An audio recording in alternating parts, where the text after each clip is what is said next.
So starting the test drive in the Acadia Elevation here, in terms of the power output, I really do like the 2.5 Turbo 4, especially coming out of corners in sport mode. Now you can adjust those here, so you have Tourist, Sport, Snow and Ice, then you actually do get a tow haul mode, which is nice for that light towing. But I'm gonna put it into sport mode here, and I'm gonna put it in a low mode too. Let's see how it shifts. Not gonna give it everything, but I'm gonna give it a little something.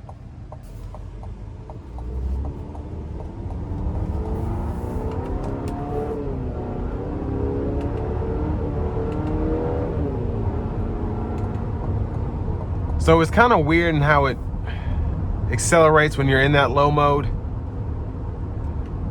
So I'm gonna put it back into the regular drive mode, give myself some space since no one's behind me, and then I'm actually gonna give it a legitimate pull here. Here we go.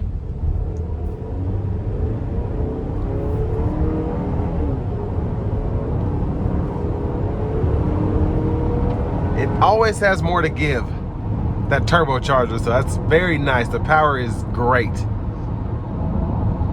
Now I'm gonna see if we have enough room to test out the Super Cruise.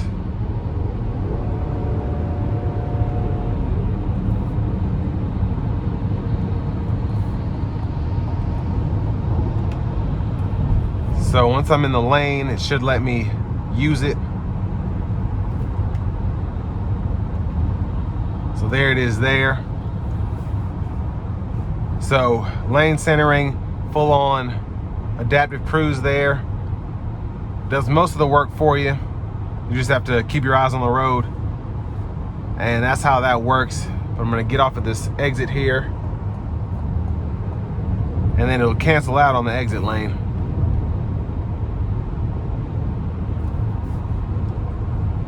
For whatever reason, it's working now, but awesome. Most of the time it doesn't. So I don't know if that's an update or whatever.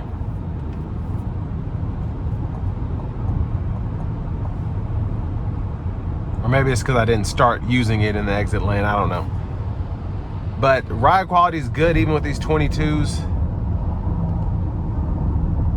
Sound acoustics in here are pretty good even though it's a tad windy out. And I just like the driving dynamics of this. It's quick, it's agile, still comfortable, smooth, and easy to maneuver.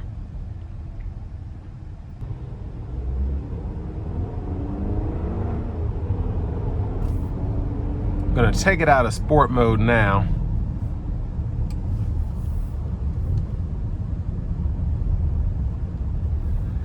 Now this Elevation is pretty decked out. We do have the luxury package, which includes the heads-up display. We have the panoramic roof.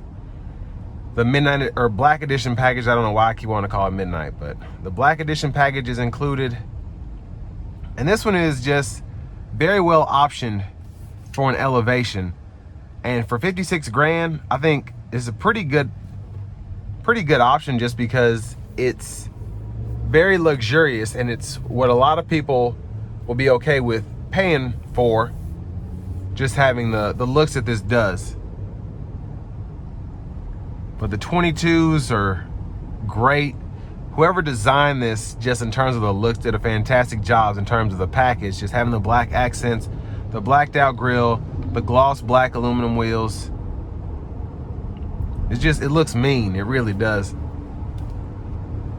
If someone were to upgrade to this from a minivan, they would be very, very pleased, I'm sure.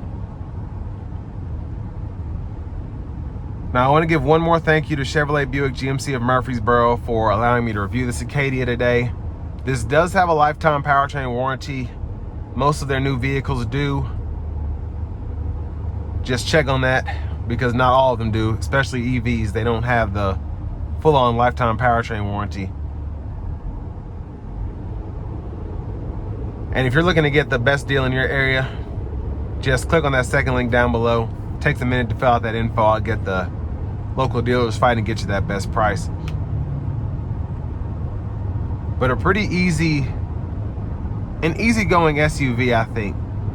It's at almost 60 grand, well, halfway to 60 grand from 50, but it's still very nice for what you get.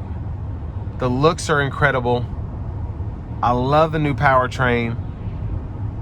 And then just the Super Cruise, everything you get here is nice. The only thing I'm missing is probably cool seats, but you get that with the Acadia, you pay more money. So this is nicely equipped for staying under 60 grand, I think. Now, if you want to go with the Traverse, you can do that. The new Enclave is nice as well. But I think the Acadia, well, the Acadia comes in second to me behind the Traverse in terms of the look. Chevy knocked it out of the park with the RS and the Z71s on the new Traverse. Those are bad rides. But this one's still very elegant, and if you just like GMC, this is the way to go. This will bring me to the end of my review of this 2025 GMC Acadia Elevation.